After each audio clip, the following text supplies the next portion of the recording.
अस्सलाम वालेकुम नाज़रीन, आप हैं इस वक्त इसरार के साथ और आज आपको मालूम है नाज़रीन एक बड़ी इंपॉर्टेंट खबर कि सदर ने कौमी असम्बली और सूबाई असम्बली के इजलास 17 मार्च को बुला लिए हैं और जो एक पिछले दिनों से एक थोड़ा सा हम गैर यकीनी सी कैफियत देख रहे थे वो अब ख़त्म हुई है और उसके साथ साथ अब जो आइंदा हुकूमत साजी का जो दौर है वो किस तरह चलेगा, इसके बारे में आज हम गुफ्तगू करेंगे। हमारे साथ स्टूडियोज़ में मौजूद हैं एहसन इकबाल साहब और पाकिस्तान मुस्लिम लीग नवाज़ के मरकज़ी रहनुमा हैं और इंफॉर्मेशन सेक्रेटरी भी हैं।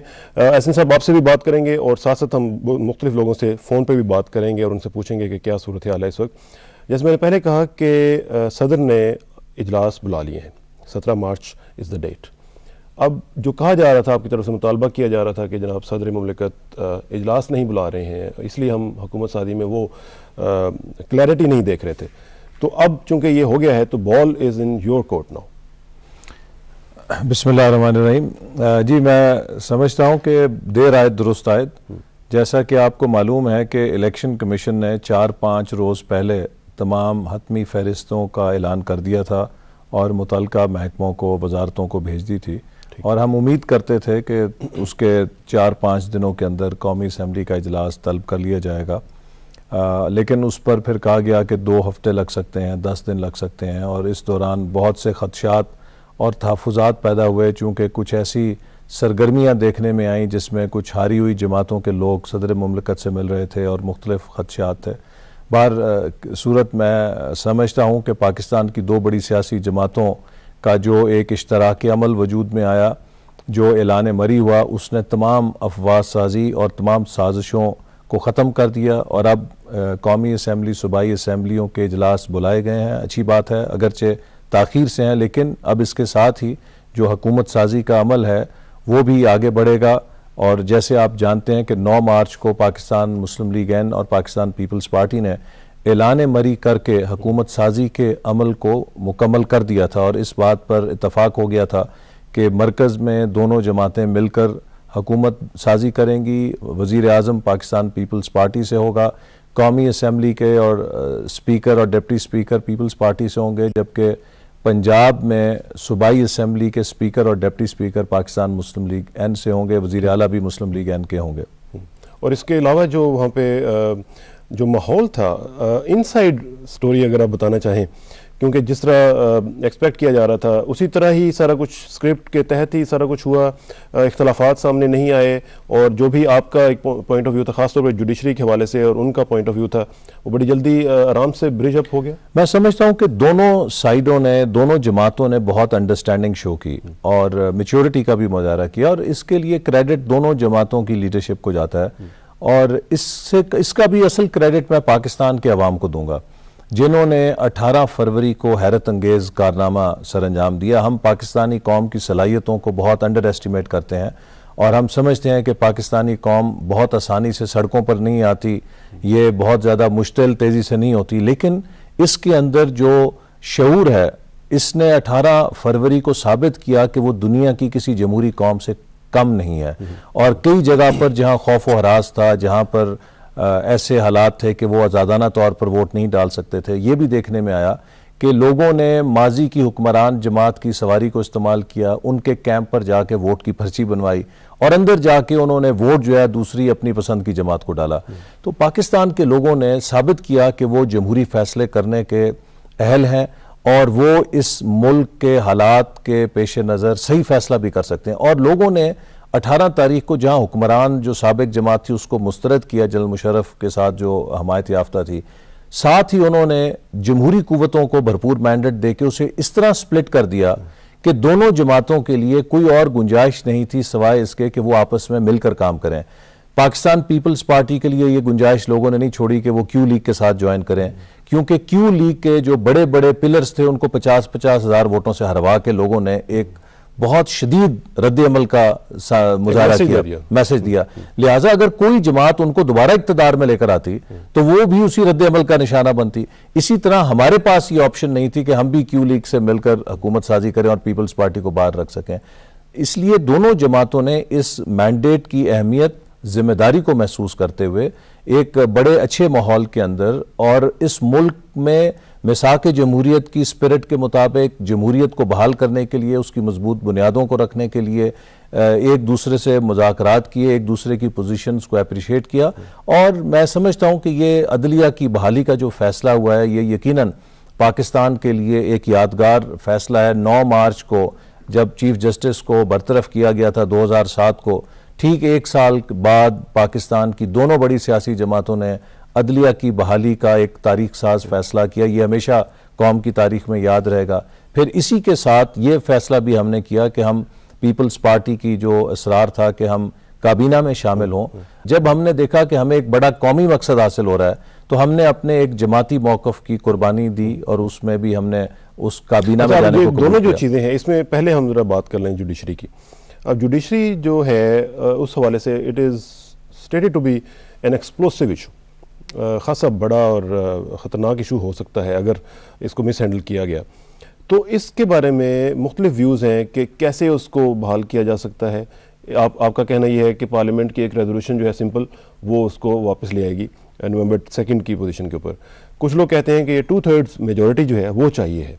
What is the reality right now?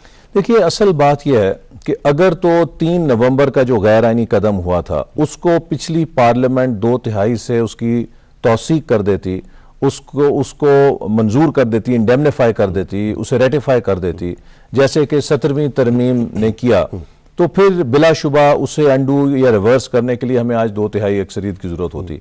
लेकिन चूंकि 3 नवंबर के इकदाम को पिछली पार्लियामेंट ने इंडेमनीफाई नहीं किया, रेटिफाई नहीं किया, लिहाजा जब तक नई पार्लियामेंट उसको 2/3 अक्सरियत से उसकी मंजूरी न दे, उसकी आईनी हैसियत मशकूक बल्कि गैर आईनी रहेगी, जो कि खुद सुप्रीम कोर्ट ने फैसला किया है। जो अभी नई सुप्रीम कोर्ट जनरल मुशर्रफ साहब ने कायम की, उस फैसले में भी तस्लीम किया गया, जहां सुप्रीम कोर्ट के उस फैसले से 3 नवंबर के कदम की हासिल की गई है मंजूरी, वहां उस फैसले में भी लिखा गया है कि ये सब्जेक्ट टू एंडोर्समेंट या approval by the competent legislature. हाँ, जो क्योंकि उसको आप बाईपास नहीं कर सकते। आप देखिए, ज़ियाउल हक साहब ने सुप्रीम कोर्ट से इजाजत हासिल की तरामीम करने की, लेकिन 8वीं तरमीम के जरिए वो अपनी तमाम तरामीम को पार्लियामेंट के सामने पेश करने पर मजबूर हुए।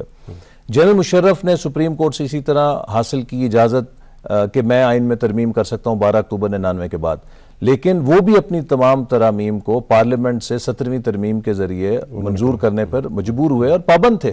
इसी तरह 3 नवंबर का जो कदम है, ये एक नया एक्स्ट्रा कॉन्स्टिट्यूशनल कदम है जो कि खुद जनरल मुशर्रफ ने तस्लीम किया कि गैर आईनी काम था। लिहाजा जब तक उस गैर आईनी कदम की पार्लियामेंट तौसीक ना करे, और ये तो इतना सिंपल चीज है कि अगर नेशनल असेंबली के सामने एक यही रेजोल्यूशन आ जाए कि 3 नवंबर को ये एक्स्ट्रा कॉन्स्टिट्यूशनल एक्शन हुआ था और नेशनल असेंबली इसकी मंजूरी दे, और अगर नेशनल असेंबली उस रेजोल्यूशन या बिल को रिजेक्ट कर देती है, उसकी मंजूरी नहीं देती, तो वो खुद ब खुद कदम जो है ना वो इनफेक्चुअस या नल एंड वॉइड हो जाता है। लिहाजा ये बड़ा सिंपल चीज है। लेकिन इसमें एक चीज जो है, नुक्ता जो है वो ये है कि ठीक है, it has to go before the parliament, लेकिन उसमें पार्लियामेंट उसको 2/3 के साथ एक्सेप्ट कर सकती है या रिजेक्ट कर सकती है। ये 2/3 जो है ये जनरल मुशर्रफ की या साबिक हुक्मरान जमात की जिम्मेदारी थी कि उसको वो प्रोड्यूस करें, उसको सही कराने के लिए।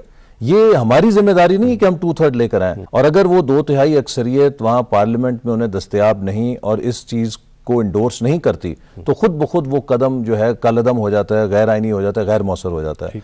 लिहाजा जो काम गैर आईनी है उसको दुरुस्त करने के लिए, उसे अंडू करने के लिए आपको किसी आईनी तरमीम की जरूरत नहीं है। आपको आईनी तरमीम की उस काम को अंडू करने के लिए जरूरत है जो आईनी तौर पर किया गया। लेकिन अगर उसको सुप्रीम कोर्ट ने गैर आईनी न करार दिया हुआ हो, तो फिर तो वो उसकी भी जो असल इशू ये है कि सुप्रीम कोर्ट के पास भी आइन में तरमीम का इख्तियार नहीं है। मिसाल के तौर पे ये जो टेलीविजन आपका स्टूडियो है, अगर मैं इसका मालिक नहीं हूं तो मैं आपके नाम इसकी मिल्कियत ट्रांसफर नहीं कर सकता। सुप्रीम कोर्ट भी आइन में तरमीम करने की मजाज नहीं है, तो वो किसी को कैसे इख्तियार दे सकती है कि वो आइन में तरमीम कर दे? आइन में तरमीम करने का मजाज इदारा सिर्फ पार्लियामेंट है। लिहाजा जो भी तरमीम पार्लियामेंट से मावरा होगी उसकी आइनी हैसियत। तो फिर ये जो ओपिनियन आ रही है आप समझते हैं कि वो वैलिड नहीं है? बिल्कुल कतन वैलिड नहीं है। Sorry to cut you short, हमारे साथ सेनेटर सफदर अब्बासी साहब पीपल्स पार्टी के मरकजी रहनुमा मौजूद हैं, उनसे बात करते हैं और उनसे पूछते हैं कि what are the latest details right now. Abbasi साहब अस्सलाम वालेकुम जी। जी अब्बासी साहब, एक तो ये बताइएगा कि अभी हम सुन रहे हैं कि आपका जो पार्लिमानी पार्टी का इजलास था उसमें ये फैसला हो गया है कि जरदारी साहब खुद वजीर आजम होंगे, इज दैट राइट? रस्ते में हूँ तो फ्रैंकली मैं क्योंकि पार्लियामेंट्री पार्टी का मेंबर नहीं हूँ जी, मैं आपकी जुबान से सुन रहा हूँ कि जी आसिफ अली जरदारी साहब वजीर आजम होंगे। ये बिल्कुल मुनासिब अनाउंसमेंट होगी, लेकिन इसमें थोड़ा सा बात ये है कि जी अभी चूंकि वो कौमी असेंबली के मेंबर नहीं है तो उनको पहले उस इलेक्शन में जाना पड़ेगा और मीनवाइल पार्टी को किसी और को नॉमिनेट करना होगा। ठीक है, तो मैं समझता हूँ कि जी पहले तो इस अनाउंसमेंट का भी लोगों को इंतजार रहेगा, और लेकिन अल्टीमेटली अगर वो आ रहे हैं तो ये मुनासिब अनाउंसमेंट है जी। लेकिन ये बताइएगा बादशाह साहब कि हम लोग ये वजीर आजम के इशू के ऊपर इतनी डिविजन्स क्यों देख रहे हैं पार्टी में?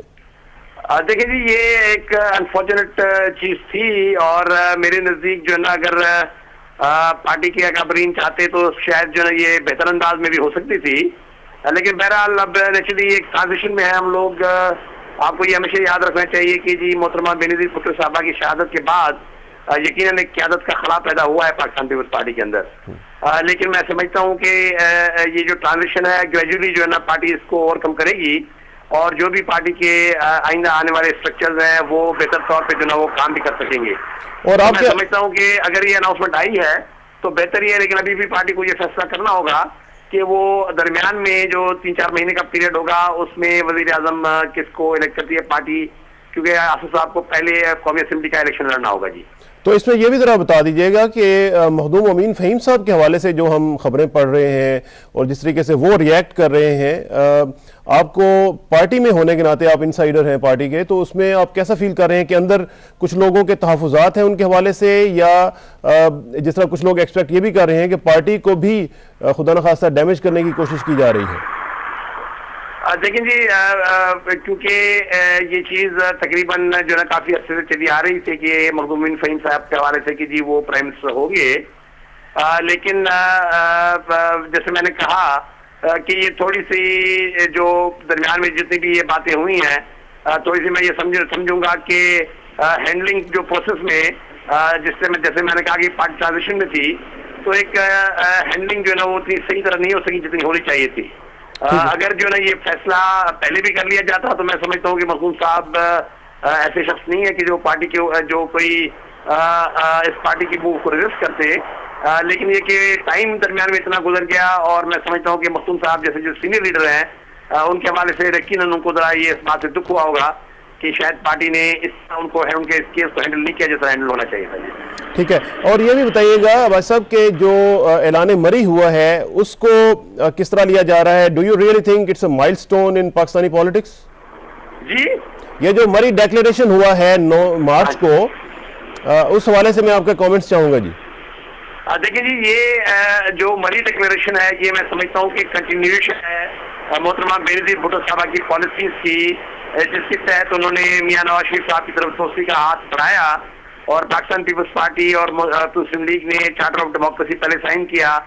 उसके बाद जो है ना वो हम मुख्तलिफ जो डिक्लेरेशन एक दूसरे के साथ साइन करते रहे और अल्टीमेटली ये जो मरी डिक्लेरेशन आया है जिसके तहत एक पावर शेयरिंग एग्रीमेंट हुआ है between PMLN and Pakistan Peoples party.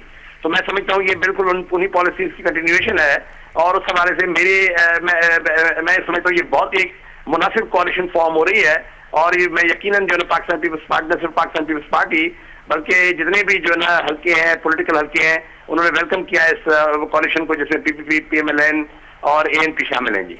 बहुत शुक्रिया बादशाह साहब, आपसे इंशाल्लाह राब्ता रहेगा जी। Thank you very much. Peoples Party के मरकज़ी रहनुमा सेनेटर सफदर अली अब्बासी हमारे साथ मौजूद थे और वो बता रहे थे कि पार्टी की मुख्तलिफ जो इशूज़ हैं उनके हवाले से उनकी क्या ओपिनियन है। एक ब्रेक का वक्त आन पहुंचा है, ब्रेक के बाद वापस आएंगे तो मज़ीद गुफ्तगू को आगे बढ़ाएंगे। Please sit tight, will be right back.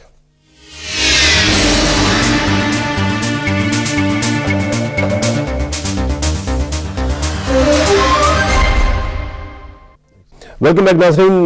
Break से पहले हम बात कर रहे थे सेनेटर सफदर अब्बासी से और उनसे पूछ रहे थे कि ऐलान मरी के हवाले से उनकी क्या ओपिनियन थी। ऐलान मरी ही में जो बात आई है इसको मैं थोड़ा सा ज़रा इस पर मज़ीद आपको चाहूँगा कि आप डायलाइट करें। इसमें ये जो इशू है ये इसके ऊपर डिविजन्स नज़र आ रही हैं पीपल्स पार्टी में भी शुरू में थी, अल्लाह करे कि ये डिवीजन आपकी ख़त्म हो।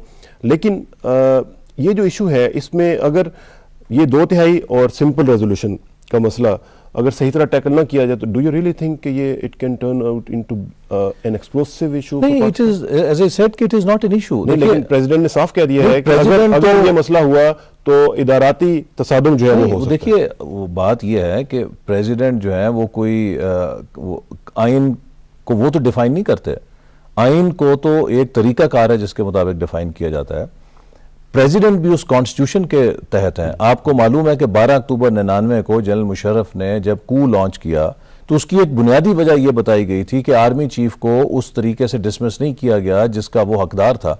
हालांकि आर्मी चीफ की डिसमिसल एक एग्जेक्टिव प्रेरोगेटिव है, एक एग्जेक्टिव एक्शन है जो एक प्राइम मिनिस्टर कर सकता है, जबकि सुप्रीम कोर्ट और हाई कोर्ट के जजेस की डिसमिसल जो है उसका एक आईनी तरीकाकार है। गालबन आर्टिकल 209 है कॉन्स्टिट्यूशन के अंदर जिसमें तरीका दर्ज है। तो आप समझते हैं कि chief justice supreme court, chief justice of high courts और 60 जजेस जो हैं इनको आइन के अंदर एक दर्जशुदा तरीके से हट के घर बैठा दिया जाए, कैद कर दिया जाए और इसके ऊपर कोई चीखे भी ना, कोई एहतजाज भी ना करे? ये कैसा रूल ऑफ लॉ है? देखिए, बुनियादी बात यह है कि ये एक बड़ा फंडामेंटल इशू है, क्राइसिस है पाकिस्तानी सोसाइटी का। अगर हमने इसको रिजॉल्व ना किया तो पाकिस्तान में रूल ऑफ लॉ का कोई मुस्तकबिल नहीं है। पाकिस्तान में हमेशा ताकतवर का कानून चलेगा। लेकिन अगर हमने एज ए सोसाइटी इस मसले को रिजॉल्व कर लिया और जुडिशरी को रिस्टोर कर दिया तो फिर इस बात का इम्कान पैदा हो जाएगा कि यहां पर अदलिया आज़ाद होगी और यहां पर वो ताकत को अपनी असल माखज देखने की बजाय कि वो ताकत से अपनी अथॉरिटी ड्राइव करे, वो कानून और इंसाफ से अपनी असल अथॉरिटी ड्राइव करेगी। तो इसलिए हमने इसे एक फंडामेंटल इशू के तौर पे ट्रीट किया है। ये PMLN का इशू नहीं है, ये पीपल्स पार्टी का इशू नहीं है, ये हर पाकिस्तानी का इशू है। एक और चीज बताइएगा कि 30 दिन का आपने इसमें रखा है, वो रियलिस्टिक है टारगेट? क्योंकि उसमें हम ये भी सुन रहे हैं कि साद हसन साहब ने कह दिया कि जिस दिन शुरू होगा सेशन उस दिन से उल्टी गिनती शुरू हो जाएगी। देखिए, 30 दिन के हमने 30 दिन नहीं कहा, हमने कहा कि with in 30 days, it can be earlier also. और 30 दिन की मोहलत जो है बड़ी रीजनेबल है और हमारा तो ये ख्याल था कि पहले दिन ही कर दिया जाए, लेकिन दूसरी कुछ लोगों का ख्याल था कि कुछ और वक्त चाहिए, इसके लिए वक्त चाहिए होगा, तो एक हमने फिर कॉम्प्रोमाइज किया कि 30 दिन के अंदर। ये फ्लेक्सिबल है या नहीं, ये फाइनल है, ये तो अब साइन डॉक्यूमेंट है और 30 दिन के अंदर इंशाअल्लाह ताला हम इस कदम को करेंगे। और ये पाकिस्तानी अवाम से हमारा वादा है और हमारी कमिटमेंट है। हम इस वादे से फिरकर अगर हुकूमत में बैठे रहेंगे तो हम पाकिस्तानी कौम से उस वादा खिलाफी करेंगे जो हमने उनके साथ किया। अच्छा, इसमें यह भी एक क्वेश्चन है कि जो आपकी निगोसिएशंस हुई हैं इसमें कौन हारा, कौन जीता, किस तरीके से मौक़िफ़ से आपने अपने मौक़िफ़ से पीछे हटे हैं या वो पीछे हटे हैं? आपने ओथ लेने के ऊपर रजामंदी का इजहार किया जो कि आपका बड़ा एक वाज़ेह स्टैंड था, तो किस तरह? इसमें देखिए, ये सब की इसमें कोई जीत हार किसी की नहीं। मैं समझता हूँ कि पाकिस्तान जीता है, पाकिस्तान के अवाम जीते हैं, पाकिस्तान में रूल ऑफ लॉ जीता है, पाकिस्तान में जजेस की बहाली ना PMLN की जीत है ना पीपल्स पार्टी की जीत है, ये हर पाकिस्तानी की और कानून और इंसाफ की जीत है। और इस मकसद के लिए जब हमने इस पर तय मुआहदा किया तो आपने देखा कि पूरे पाकिस्तान से मुबारकबाद के पैगाम आता है, लोगों में एक नई उम्मीद और नई एक उनमें होप पैदा होगी पाकिस्तान के मुस्तकबिल के हवाले से। जहाँ तक इसका सवाल है काबीना में शामिल होने का, आपको पता है कि हमें बहसीत जमात एज ए पार्टी बहुत रिजर्वेशन थी कि हम उनसे हल्फ नहीं लेंगे काबीना का, लेकिन पाकिस्तान पीपल्स पार्टी का ये इसरार था कि हम काबीना में शरीक हों ताकि कोलेशन मजबूत हो। और जब हमें इस जजेस के मसले पर एक इतना बड़ा ब्रेक थ्रू मिला और हमने एक इत्तफाक किया तो हमने अपने जमाती मौक़िफ़ को एक कौमी मफाद के ऊपर कुर्बान किया, क्योंकि वो हमारी पार्टी पोजीशन थी। ये एक कौमी मकसद है जिसे हम हासिल कर रहे थे। ठीक है, ये कौमी मफाद ही की बात है। तो अब हम चलते हैं लाहौर और बात करते हैं सेनेटर कामिल अली आगा साहब से, former minister of state for parliamentary affairs. Agha साहब, अस्सलाम वालेकुम जी। जी वालेकुम सलाम। आगा साहब, पूरी सूरत हाल आपके सामने इस वक्त क्लियर है। आप देख रहे हैं कि इजलास बुला लिए गए हैं 17 मार्च के लिए और हुकूमत सादी का जो एक और स्टेप है उसकी तरफ हम बढ़ रहे हैं। आप इस पूरी सूरत हाल को किस तरह देख रहे हैं जी? बड़ी खुशाइंद बात है जी। मैं समझता हूँ कि ये जो मैंडेट मिला है अवाम की तरफ से उस पर अमल दरामद का सही दुरुस्त तरीका यही है। और मैं समझता हूँ कि बरवकत इजलास बुलाना एक काबिल सताइश बात है और जो लोग जीते हैं उनको मौका मिलना चाहिए कि वो हुकूमत साजी के अमल से गुजरें और अब देर भी नहीं करनी चाहिए, क्योंकि काफी मसाइल हैं लोगों के, और जिन वादों पे इनको मैंडेट मिला है उसको काबिल अमल करने के लिए इनको टाइम मिलना चाहिए। अच्छा, इसको टाइम तो इंशाल्लाह मिलेगा। आगा साहब ये भी बताइएगा कि आपकी पार्टी के अंदर भी हम कुछ इर्ताज सा फील कर रहे हैं, और उसकी जो वाज़ेह निशानी है वो ये है कि बलूचिस्तान में आपने कहा था कि हुकूमत बनाएंगे, लेकिन मेरा ख्याल है कि वो आपके हाथ से निकल गया है सिलसिला। जी, वो कसाना साहब कुछ ऐसे है कि हमने तो देखें, एक शुरू में बात की थी, सबसे पहले तो हमने जीतने वालों को मुबारकबाद दी थी, और उसके बाद फिर हमने एक बात की थी कि जिसको जहाँ पे अक्सरियत मिली है उसको वहाँ पे हुकूमत साजी का मौका मिलना चाहिए। हमने उस पर अमल किया, और हमने आपने देखा कि पंजाब में भी हमने कतई तौर पे कोई ऐसी कोशिश नहीं की जिसमें कोई ये कह सके कि हम किसी तरह भी कोई हॉर्स ट्रेडिंग या किसी किस्म का कोई मैंडेट के खिलाफ कोई अमल करना चाहते हैं। लेकिन बदकिस्मती की बात है कि बलूचिस्तान में ऐसा नहीं हुआ, लेकिन फिर भी हम ये चाहते हैं कि अब जो कुछ भी सामने आ रहा है उसमें जिसको हुकूमत मिलती है उसको मौका मिलना चाहिए कि वो हुकूमत करे, और इंशाल्लाह अपना मुस्बत किरदार अदा करेंगे। हमने तो पहले ही फैसला कर दिया है पहले दिन से कि हमने अपोजिशन में बैठना है। ठीक है, अपोजिशन में आप बैठेंगे और पॉजिटिव अपोजिशन होगी आपकी। ये बताइएगा कि सेनेट में भी सूरत हाल कहीं ऐसी तो नहीं है जो कि बलूचिस्तान में जैसा हुआ है? नहीं, इंशाल्लाह ऐसा नहीं होगा, आप बेफिक्र हैं। अच्छा, दूसरा ये भी बताइएगा कि मरी डिक्लेरेशन जो है, जिसमें हमने देखा कि दो बड़ी जमातें जो हैं उन्होंने एक इंतहाई पॉजिटिव तरीके से एक डिक्लेरेशन प्रोड्यूस किया है, और जिसके ऊपर अवाम भी जो है वो सताइश कर रहे हैं, आप उसको कैसे ले रहे हैं? मैं इसको ऐसे ले रहा हूँ कि एक बहुत बड़े मसाक जमहूरियत, जिसको हमने मजाक जमहूरियत कहा था, उसका जो हाल हुआ था, कहीं ये छोटे से कागज के पुर्जे का वो हाल ना हो। हम दुआ गो हैं कि इनका इत्तफाक रहे और ये इस पे भी अमल करें, और जो बहुत बड़ा कागज लिखा था इन्होंने, जिसका बहुत तशहीर की, और जो जिसका कि इन्होंने बड़ा मजाक उड़ाया खुद ही अपने अमल से, कहीं वो वाला हाल ना हो। हम दुआ गो हैं कि ये अपने इत्तेफाक पे कायम रहे। लेकिन अगर साहब ये अमल तो बड़ा अच्छा है, देखने में तो बहुत अच्छा अमल है जी। इससे बड़ा अमल जो है उसका इन्होंने मजाक उड़ाया था किसाना साहब। अच्छा, चलें अगर साहब, थैंक यू वेरी मच। आपसे इंशाल्लाह राब्ता रहेगा जी। बहुत शुक्रिया जी, बहुत शुक्रिया। अगर साहब ने थोड़ा सा ज़रा रिजर्वेशंस का इजहार किया है इसके हवाले से। मेरा ख्याल है कि जो रिजर्वेशंस आगे साहब इजहार कर रहे हैं, अवामी सतह पर भी आप इनका परताव कुछ देखते हैं या नहीं? मैं नहीं देखता। ये तो बहरहाल वो क्या कहते हैं, वो दिल जलों की रिजर्वेशंस हैं। जब पाकिस्तानी कौम ने बड़ा वाज़ेह मैंडेट दे दिया है, और अब आप कह रहे थे कि बलूचिस्तान में क्या हो रहा है। देखिए, ये क्यू लीग जो है ये कुछ हादसों की पैदावार थी। जनरल मुशर्रफ ने अपनी किताब में लिखा है कि मैंने अपने सियासी मकासद के लिए कॉबल अप किया इसे, इसके एक आर्टिफिशली क्रिएट किया एक स्ट्रक्चर। अब जब हवा का रुख बदला है, पूरा सिनेरियो बदल गया है, तो इस तरह के जो मसनूई अरेंजमेंट्स होते हैं वो भी ख़त्म हो जाते हैं। और वही आप अब देख रहे हैं कि अब कोई इस अरेंजमेंट के अंदर अपने लिए कोई अफादियत नहीं देखता, तो वो ऐसा ऐसा उसका सारा शराजा बिखर रहा है। और ये जो रिपब्लिकन पार्टी थी, कन्वेंशन लीग थी, एक ज़माने में चट्ठा लीग का बड़ा जोर था, हालात बदले तो वो भी ख़त्म हो गई। तो ये क्यू लीग भी उसी अंजाम की तरफ बढ़ रही है। 18 फरवरी को पाकिस्तान के लोगों ने 2 पार्टी स्ट्रक्चर को दोबारा एक्सेप्ट किया है और वोट इन किया, और अब यही 2 लेजिटिमेट एंटिटीज। लेकिन एक अंदेशा ऐसा सब मौजूद है। बहरहाल हम लोगों से भी मिलते हैं तो वो भी ये कहते हैं कि जिस तरह की, क्योंकि हमारी जो हिस्ट्री है वो इसकी अकास है कि हम लोग इस तरह के मामलात ज़्यादा देर तक सर्वाइव नहीं कर पाते हैं। और ख़ास तौर पर जो क्वेश्चन है वो ये है कि क्या हमारी आइंदा हुकूमत जो है, free judiciary and free media, can it survive? आपने मेरा जवाब जो है वो खुद ही अपने सवाल के अंदर दे दिया है। देखिए, पाकिस्तान की हालिया तारीख में जो 2 फाइनेस्ट चीज़ें, बेहतरीन चीज़ें पाकिस्तान के साथ हुई हैं, एक आज़ाद अदलिया की तहरीक जो 9 मार्च 2007 के कदम से पैदा हुई, और एक मुल्क के अंदर मांग या तलब पैदा हुई कि अदलिया आज़ाद हो, और उसके लिए पूरी सिविल सोसाइटी वोकला सेंसिटाइज हो गए। और देखिए, आई मस्ट कॉन्ग्रेचुलेट लॉयर्स, 1 साल हो गया है, इनमें 80% किसाना साहब वो वकील हैं जो रोज़ की रोज़ अपने केस फीस से गुजारा करते हैं, उन्होंने इस मुल्क के अंदर रूल ऑफ लॉ के लिए अपने किचन्स खराब कर दिए। हमें अभी पता नहीं वो लोग किस तरह बिजली के बिल अदा करते हैं, वो किस तरह अपने बच्चों की फीस अदा करते हैं, वो किसके लिए कर रहे हैं? इस मुल्क के अंदर कानून की हुक्मरानी के लिए, हमारी अगली नस्लों के लिए एक विरसा देने के लिए कर रहे हैं। तो ये जो तहरीक पैदा हुई है और इससे इंशाअल्लाह ताला अदलिया आज़ाद होगी, एक ये फैक्टर। दूसरा जो मीडिया का रोल है, मीडिया ने यहाँ पर पाबंदियां भी लगी, उस पर मज़ामत की और अपना किरदार मनवाया।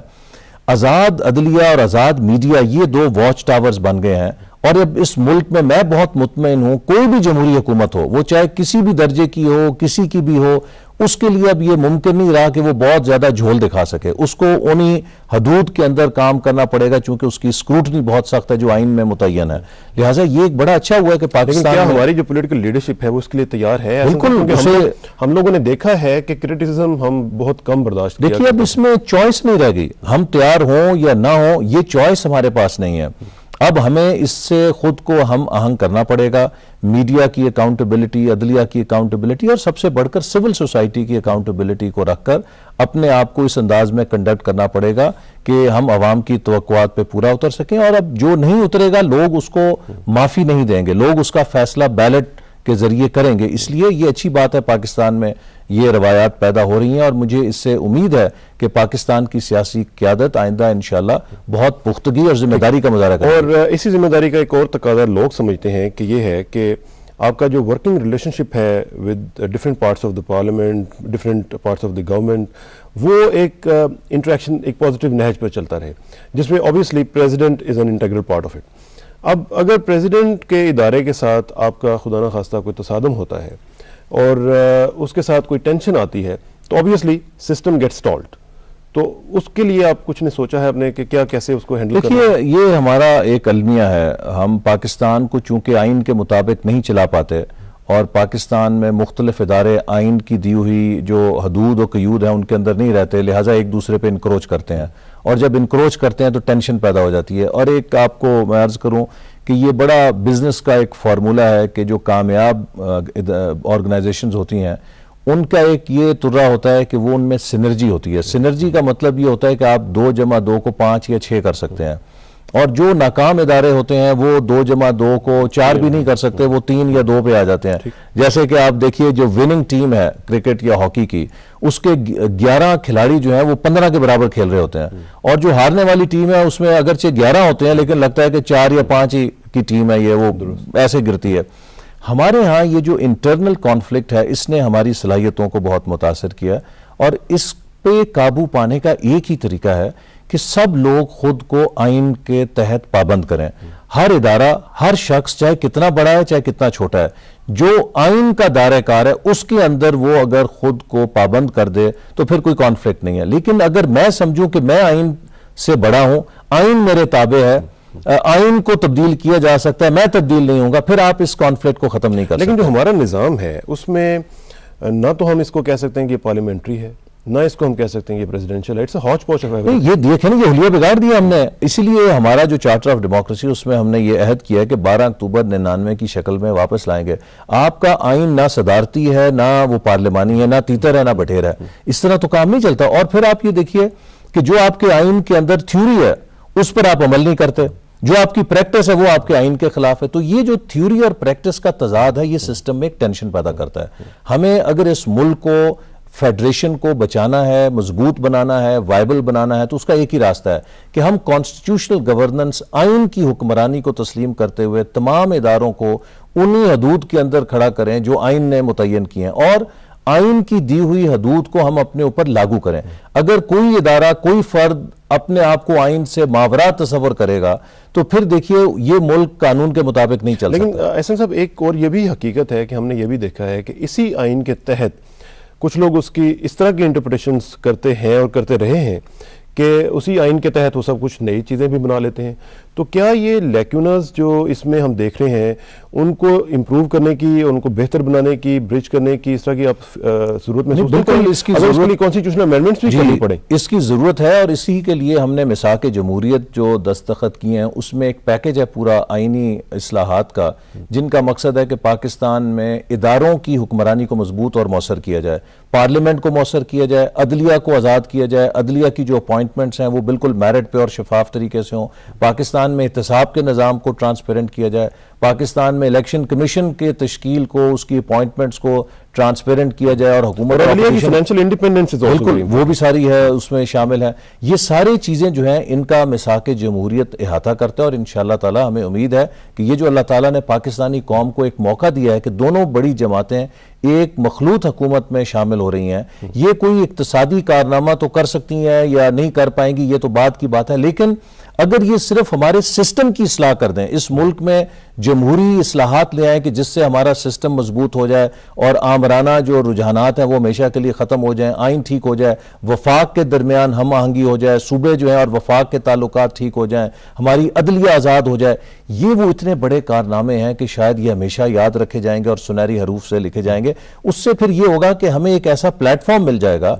हमें ऐसी बुनियादें मिल जाएंगी जिनके ऊपर खड़े होकर कल को कोई भी जमहूरी हुकूमत, किसी भी जमात की हुकूमत हो, वो अवाम के मसाइल को हल कर सकती है, इस मुल्क की तरक्की कर सकती है। और आपको मैं ये अर्ज करूं किसाना साहब, ये 21वीं सदी है, 21वीं सदी में नॉलेज रेवोल्यूशन आ गया है, दुनिया में ग्लोबलाइजेशन आ गई है और एक मुसाबकत की रेस लगी हुई है और आज वही कौम कामयाब है जिसमें नॉलेज फाउंडेशंस हैं, जिसमें इल्म, रिसर्च, इनोवेशन है, जिसकी जो पैदावारी सलाहियत है वो दुनिया के पैदावारी सलाहियत के पैमानों के ऊपर उससे हम आहंग है। हम जिन झगड़ों में पड़े हुए हैं, ये झगड़े तो यूरोप ने 15वीं 16वीं सदी में खत्म कर दिए थे। आप साउथ एशिया देखें, वहां पर नेपाल, भूटान, किसी में इस किस्म का अदालती बुहरान नहीं दरपेश जो कि हमने यहां पैदा किया हुआ है। तो हम तो एबीसी से आगे ही नहीं निकल रहे, हमने जुमले कहां बनाने हैं, हमने ग्रामर कहां सीखनी है। इसलिए जरूरी है कि इन बुनियादी तनाजात को फौरी तौर पर हल करके हम उन बड़े मसाइल की तरफ जाएं जो पाकिस्तान को 21वीं सदी में तरक्की याफ्ता मुल्क बनाने के लिए जरूरी है। चलिए इसमें मजीद हम बात करेंगे नाज़रीन, लेकिन एक और ब्रेक का वक्त, और उस ब्रेक के बाद आएंगे तो हम ये भी जरा देखेंगे कि जो अगले चैलेंजेस हैं वो क्या क्या हैं और उनसे कैसे निपटा जा सकता है। After this break please sit, I will be right back.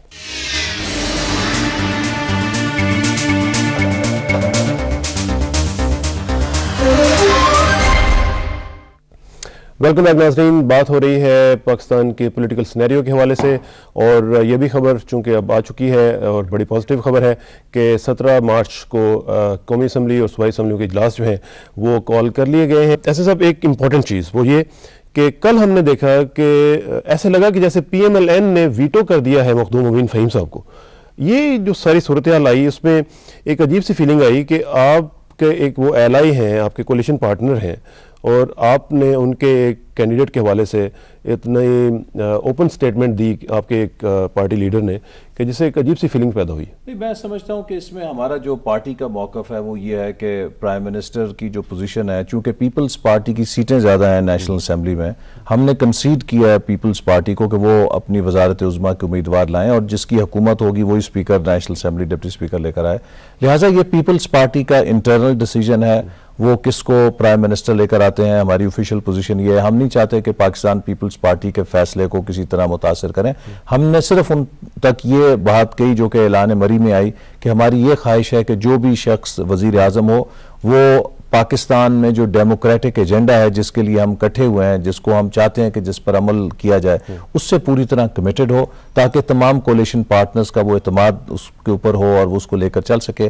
बाकी पाकिस्तान पीपल्स पार्टी एक बड़ी जमात है, एक जमहूरी जमात है, उसके अपना इंटरनल सिस्टम है जिसके ऊपर वो मुशावरत कर रहे हैं और जो भी वो फैसला करेंगे हमारे लिए वो काबिल कबूल होगा और काबिल इकराम होगा। नहीं, हमारे लिए कोई फेवरेट्स नहीं है, ये पाकिस्तान पीपल्स पार्टी का इंटरनल फैसला है। उनकी जो भी चॉइस होगी, वो जो भी फैसला करेंगे हम उसका एहतराम करेंगे। आपकी तरफ से एक स्टेटमेंट आई है कि वज़ीर आज़म जरदारी साहब और सदर नवाज शरीफ बन सकते हैं। नहीं, ये मुझसे एक इंटरव्यू में किसी ने पूछा कि जी अगर ऐसी सिनेरियो हो तो आपकी क्या राय है। मैंने कहा कि अगर हमने कोई ऐसा ओहदा मांगा नहीं है, ना कोई ऐसा फार्मूला ज़ेरे गौर है, लेकिन अगर कोई ऐसा सिनेरियो हो तो मैंने ये कहा कि यकीनन ये इस मुल्क के फेडरेशन के लिए, इस मुल्क के सियासी और डेमोक्रेटिक कल्चर के लिए एक अच्छा अलामत हो सकती है, लेकिन सरदस्त ऐसी कोई तजवीज़ ज़ेरे गौर नहीं, ना हमने ऐसा कोई तकाजा किया।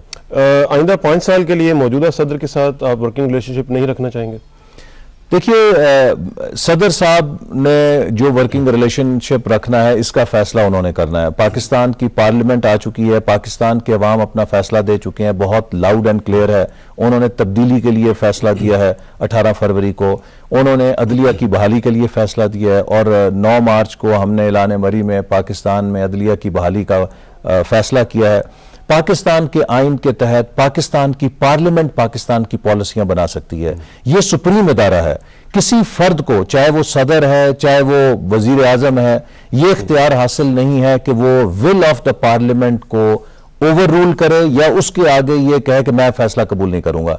अब पाकिस्तान की पार्लियामेंट वजूद में आ चुकी है और पाकिस्तान की पार्लियामेंट के जो फैसले हैं अगर उनको ऐवान सदर कबूल करेगा तो यकीनन आप कह सकते हैं कि एक वर्किंग रिलेशनशिप रह सकता है। मैं उम्मीद करता हूं कि जनरल मुशर्रफ जो है एक विजन का मुजाहरा करेंगे और एक तारीख का मुजाहरा करेंगे, सेंस ऑफ हिस्ट्री का। लेकिन एक चीज जरा इंपॉर्टेंट है, वो जरा बताइएगा एहसन साहब के शराकत इक़्तिदार का जो फॉर्मूला जिसको आप कह सकते हैं वो तय हुआ है, उसके तहत अब मिनिस्ट्रीज वगैरह में अब आप ज़ाहिर है कि आएंगे, उसमें कोई परसेंटेज वगैरह रखी है? किस परसेंटेज के तहत आप? जी, इस पे अभी बातचीत हो रही है। आइंदा 2-3 रोज में इंशाल्लाह ये सारी चीजें तफसीलात तय हो जाएंगी। लेकिन जो इस वक्त तक जो गुमान है वो यही है कि जिस पार्टी की जिस तनासुब से कौमी असम्बली में नशिस्तें हैं उसी तनासुब से काबीना में उनको हिस्सा मिलेगा। ठीक है, और इसमें you not gone to nitty gritty as yet? नहीं, अभी नहीं। अभी ये जो कलमदानों का और मिनिस्ट्रीज का फैसला नहीं हुआ, चूंकि आपको पता है कि इस वक्त मौजूदा हुकूमत ने तकरीबन वजारतों को बढ़ा के,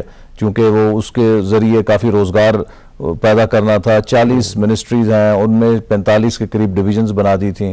तो अब ये भी फैसला होगा कि कितनी मिनिस्ट्रीज रखनी है और क्या ओवरऑल साइज होगा, तो उसी के तनासुब से फिर बल्दियाती इदारों के हवाले से भी कुछ डिबेट चल रही है। यकीनन बल्दियाती इदारों पर हमने मिसाक जमहूरियत में भी लिखा हुआ है और हमारी रिजर्वेशंस इस हवाले से थी कि ये जब इदारे बनाए गए, हमें इनसे इख्तलाफ नहीं है, लेकिन जो पूरा सिस्टम खड़ा किया गया उस वक्त इस सिस्टम को खड़ा करने का मकसद ये था कि इसको एक इलेक्टोरल कॉलेज बनाया जाए या सदर साहब की एक नई कॉन्स्टिट्यूंसी बनाया जाए। डेवोल्यूशन एज सच मकसद नहीं था। लिहाजा इसमें कई मसाइल हैं। मिसाल के तौर पर नाजिम, डीसीओ, डीपीओ, ये सारा तीनों के इख्तियारात डिसजॉइंटेड हैं, जिससे लोकल सतह पर बहुत एडमिनिस्ट्रेटिव पैरालिसिस नजर आता है। आपको नजर आता है कि इख्तियारात जो हैं उनकी तकसीम कार का निजाम जो है उसमें कोई बेसिकली आप ये कह रहे हैं कि ये जो सिस्टम है ये डिलीवर नहीं कर पाया। जी, इसके बहुत सारे नकायज सामने आए हैं। तो यकीनन हम कोशिश करेंगे कि हम डेवोल्यूशन के हक में हैं। बल्दियाती निजाम, मुस्लिम लीग एन ने हमेशा अपनी हुकूमत के दौरान बल्दियाती इदारों को कायम रखा है। हम कोशिश करेंगे कि इस निजाम के जो नकायस हैं उन्हें दूर किया जाए और इसको, हमारा ये चार्टर ऑफ डेमोक्रेसी में वादा है कि इसको भी हम पार्टी बेसिस पर लेकर आना चाहते हैं, ताकि इसमें ये जो एक डायकॉटमी है कि ये कहा जाता है कागजों में गैर सियासी है, गैर जमाती है, लेकिन अमलन वो जमाती हो जाता है। आखिर में मुझे ये बताइएगा कि what are the 3 most significant challenges the new government is going to face? मेरा ख्याल है कि सबसे बड़ा चैलेंज तो रेस्टोरेशन ऑफ जुडिशरी है और उसके साथ ही आइन की बहाली और जमहूरी जो सिस्टम है उसको हकीकी बुनियादों पर बहाल करना, ये एक बड़ा चैलेंज है। दूसरा बहुत बड़ा चैलेंज इकोनॉमिक चैलेंज है। 7 साल जो मईशत खड़ी की गई वो अदाद शुमार के ऊपर खड़ी की गई। आज आप देख रहे हैं कि बिजली का बहरान है, 8 साल में एक मनसूबा नहीं लगा। गैस का बहरान है, 8 साल में गैस का एक मनसूबा नहीं लगा। पानी का बहरान है, पानी का एक मनसूबा 8 साल में नहीं लग सका। इसी तरह आप ये भी देख रहे हैं कि ट्रेड डेफिसिट हमारा जो है इस साल तकरीबन 16-17 अरब डॉलर पहुंचने का तखमीना है, जो कि एक बहुत रिकॉर्ड तजारती खसारा है। अब उसको किस तरह काबू पाया जाएगा, ये एक नाइटमेयर है, एक ख्वाब है बहुत डरावना। अफरात ज़र और महंगाई जो है वो बेकाबू है, उसने लोगों की कमर तोड़ दी है और उसकी बुनियादी वजह यह है कि पिछले 8 साल में हम ज़रूरी पैदावार में इजाफा नहीं कर सके। आप हैरान होंगे ये सुन के कि सन 2008 में पाकिस्तान की ज़रूरी पैदावार की वही सतह है जो 1999-2000 में हमारी हुकूमत छोड़ के गई थी। गंदम, चावल और जो कपास है और दीगर जो ज़रूरी अजनास हैं उनकी पैदावार की आज भी वही सतह है जो 8 साल पहले थी। लेकिन आबादी कितनी बढ़ गई, मांग कितनी बढ़ गई, तो हम किस तरह से इन इक्तिसादी मसाइल पर काबू पाएंगे, ये एक बहुत बड़ा चैलेंज है। फिर ये दहशतगर्दी, लॉ एंड ऑर्डर जो है मुकम्मल टूट गया, इदारे खोखले हो गए हैं, हम लॉ एंड ऑर्डर की सिचुएशन टूट गई है, क्राइम बढ़ गया है। फिर ये दहशतगर्दी का मसला जिस पर हमें नेशनल कंसेंसस की जरूरत है। फिर इसी तरह खारजा पॉलिसी हमारी क्या होगी। आपको पता है कि पाकिस्तान की खुद मुख्तारी जो है एक मजाक बन गया आज। क्या यानी कि हम भारत के जासूस को छोड़ते हैं और वहां से हमें क्या मिलता है, एक पाकिस्तानी की डेड बॉडी मिलती है। ये पाकिस्तानियों का खून की कीमत रहेगी आज की दुनिया में। हमें आज पाकिस्तान के वकार को खड़ा करना है, पाकिस्तान के प्राइड को खड़ा करना है, एक ऐसी खारजा पॉलिसी बनानी है जो एक सॉवरन मुल्क के शायान शान हो। तो ये बहुत बड़े चैलेंज है। पार्लियामेंट की खुद बालादस्ती को यकीनी बनाना है कि एक अच्छी जमहूरी रवायात पैदा हो। ये एक टॉल ऑर्डर है, लेकिन हमारी नीयत में खलूस है, अखलास है, और मुझे यकीन है कि हम इंशाअल्लाह ताला अवाम के ताउन से इस मिशन में जरूर कामयाब होंगे। सही कह रहे हैं। और टॉल ऑर्डर के लिए, जायगेंटिक टास्क के लिए जायगेंटिक एफर्ट की जरूरत है। एहसन इकबाल साहब, आपका बहुत शुक्रिया। इंशाअल्लाह हमें उम्मीद भी है और दुआ भी है कि हमारा मुल्क जो है वो वापस ट्रैक पे आए और हमारा मुल्क जो है वो एक सॉवरन मुल्क के तौर पर उभरे। और नाज़रीन, आप भी कोशिश और दुआ भी कीजिएगा कि हमारा मुल्क जो है उसमें जो चैलेंजेस हमें दरपेश हैं, आज का धमाका भी देख लें, ये सब चैलेंजेस जो हैं वो हमें फेस करने हैं और उन्हें कन्फ्रंट करना है। और एक जो नई हुकूमत आएगी उसके लिए भी ये चैलेंजेस दरपेश होंगे। अल्लाह करे कि वो इनके ऊपर अमल पैरा हो सके और उनका मुकाबला कर सके। आखिर में दुआ कि मेरी इज़्ज़त के लिए काफ़ी है मेरे मौला कि मैं तेरा ही बंदा हूँ, और मेरे फ़ख्र के लिए काफ़ी है कि तू ही मेरा परवरदिगार है। तो बिल्कुल उसी तरह है जिस तरह मैं चाहता हूँ, मुझे भी उसी तरह बना दे जिस तरह तू चाहता है। स्पुरदम बतो माया खेशरा तो दानी हिसाब कमो बेशरा। मुझे सराकसाना को कल तक के लिए इजाज़त दीजिए। कल मुलाकात होगी इंशाअल्लाह। अल्लाह हाफ़िज़।